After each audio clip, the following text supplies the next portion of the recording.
Asosiasi Pengusaha Indonesia, APindo, menggelar pertemuan untuk membahas daya saing usaha di Indonesia. Khusus di Bali, daya saing usaha perlu ditingkatkan baik dari segi penataan, kebersihan maupun infrastruktur sebagaimana diungkapkan Ketua APindo Bali Panudianakun. Ketua APindo Bali Panudianakun menyatakan, dari 33 provinsi di Indonesia, Bali menduduki posisi ke-7 dalam pengembangan usaha. Kedepannya, daya saing usaha di Bali masih perlu ditingkatkan, baik dari segi percepatan perizinan, tata ruang maupun kebersihan. Panudianakun menegaskan, Bali yang didominasi sektor pariwisata memiliki peluang besar dalam mengembangkan daya saing usaha. Oleh karena itu, kenyamanan wisatawan perlu dijaga. Persoalan kemacetan perlu segera diatasi untuk meningkatkan kunjungan wisatawan.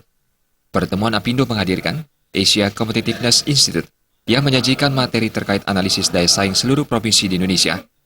Pada tahun 2015, Bali menduduki peringkat ke-12 dan pada tahun 2016 menduduki peringkat ke-7 dengan skor 670.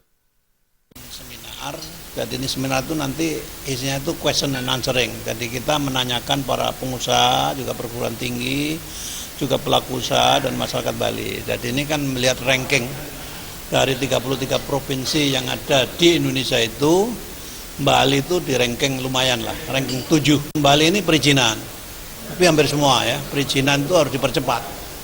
Terus tata ruang sama infrastruktur kalau Bali. Jadi kalau yang lainnya itu sudah bagus. Jadi perizinan itu termasuk lama juga di Bali. Ya, perizinan, kemudian berusaha itu kan perizinan.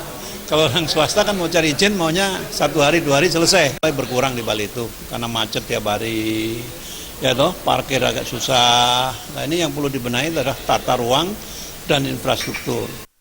Analisis dari ACI dan APindo Bali menghasilkan temuan, Bali harus meningkatkan aspek ekonomi dan pemerintah.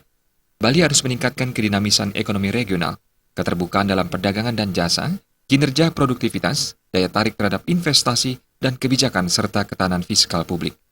Desa Karyani dan Putu Ratna.